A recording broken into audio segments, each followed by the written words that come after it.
Right, let's jump straight into this explainer and take a hard look at the staggering scale and the deep societal impact of one of the world's most feared criminal organizations, the Sinaloa Cartel.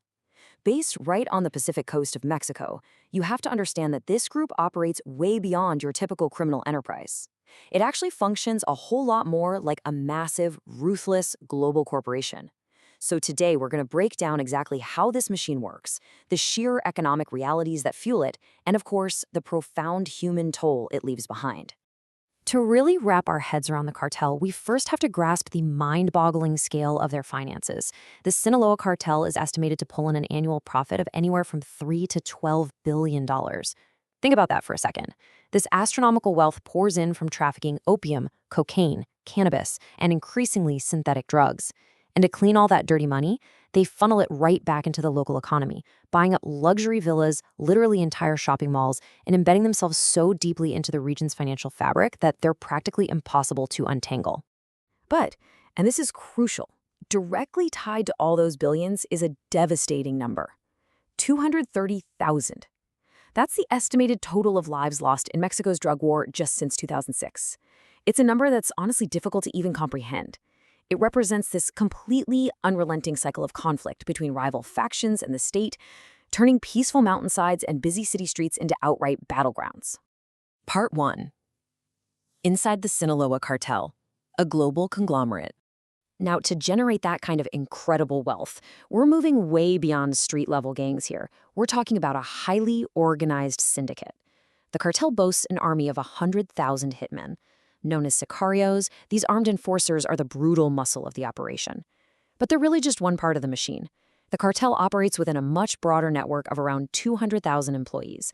I mean, this includes everyone from poppy farmers up in the mountains to the pharmacists secretly importing the precursor chemicals needed to cook synthetic drugs. It's an entire parallel economy. Part 2. The new fentanyl economy. Synthetic profits. Lately, the cartel has been undergoing this terrifying evolution. They're pivoting away from traditional agricultural products like cannabis and opium and moving heavily into the highly lucrative and highly lethal synthetic market. And the profit margins driving this shift are just massive. A single pill that costs under $1 to manufacture in Mexico is sold for 15 to 30 times that amount in the United States. Cartel chefs, like a hitman named El Gallo, detailed in our source material, oversee the production of these synthetics in hidden laboratories. And the terrifying real-world result of this profit motive? More than 30,000 fentanyl-related deaths in the U.S. alone every single year. So how does this actually work on the ground? Well, their business model is strictly, almost brutally corporate. It starts with synthesis in hidden rural labs scattered across the countryside. Then the product is smuggled using convoys heavily equipped with military-grade weaponry to fend off rival cartels and law enforcement. But here is perhaps the most revealing detail. The cartel strictly bans the sale and use of fentanyl within their own home state of Sinaloa. They know exactly how devastating their product is, and they will brutally punish anyone who disobeys that local ban. Part 3. Cartel power versus the state, impunity and violence.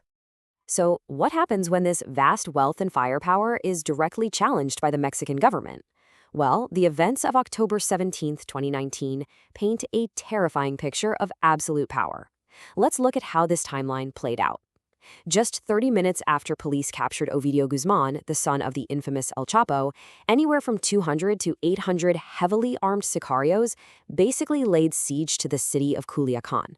They captured army vehicles, they mounted heavy machine guns on trucks, and they even freed prisoners from a maximum security prison. By 5:30 p.m., just to stop an absolute bloodbath, the president of Mexico ordered Ovidio's release. The state was literally forced to surrender to the cartel. And the aftermath of that afternoon? It's just as chilling. Days later, a police officer involved in Ovidio's arrest was assassinated in a parking lot. Security footage showed sicarios firing nearly 150 bullets into his car in just 6 seconds. It wasn't just a murder. It was a highly visible, incredibly brutal message designed to serve as a terrifying deterrent against any future authority that might try to hold them accountable. Part 4. The allure of narco culture, surviving Culiacan. Now, you might be wondering, why on earth would everyday citizens get drawn into this violent lifestyle? The answer, unfortunately, lies in the harsh realities of daily life there. When you contrast the extreme poverty of the general population, where the local minimum wage is roughly 120 euros a month, with the unimaginable wealth of the drug lords, the economic draw makes total devastating sense. I mean, families of deceased cartel members will drop up to $500,000 on a single VIP tombstone, complete with armored windows, air conditioning, and surveillance cameras. When that's the wealth disparity you're looking at, the cartel stops looking like a crime syndicate and starts looking like the only ticket out of poverty. Let's break down how this actually impacts the youth. Almost half the population lives below the poverty line. Teenagers trying to work legitimate jobs, say sorting fruit at a local market, might earn 5 to 10 euros for a whole day's work. Meanwhile, you have young women actively trying to seduce rich narcos in nightclubs as a desperate strategy to escape that misery. Some even consult witches and rely on black magic, or Santa Muerte, the goddess of death, for protection and a bit of luck. Every single path to survival or wealth in this environment seems to point directly back to the narcos. Which brings us to Part 5, the devastating human toll, an ecosystem of death.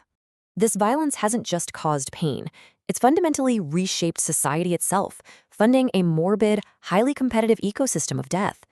While the sicarios are out executing targets, funeral home salesmen are quite literally racing to fresh crime scenes, desperately trying to secure commission-based contracts from grieving families while the bodies are still warm. VIP cemeteries thrive on building those luxury monuments we talked about, while the forensic morgues just overflow. They currently house over 26,000 unidentified bodies. Death has quite literally become a primary industry. And compounding this massive tragedy is the almost total lack of justice for the victims. A staggering 98% of crimes in Mexico remain completely unsolved. 98%. That level of impunity means that killers are operating with the near absolute certainty that they will never, ever face the inside of a courtroom. Because of this unchecked impunity, 44,000 people have just vanished over the last 10 years.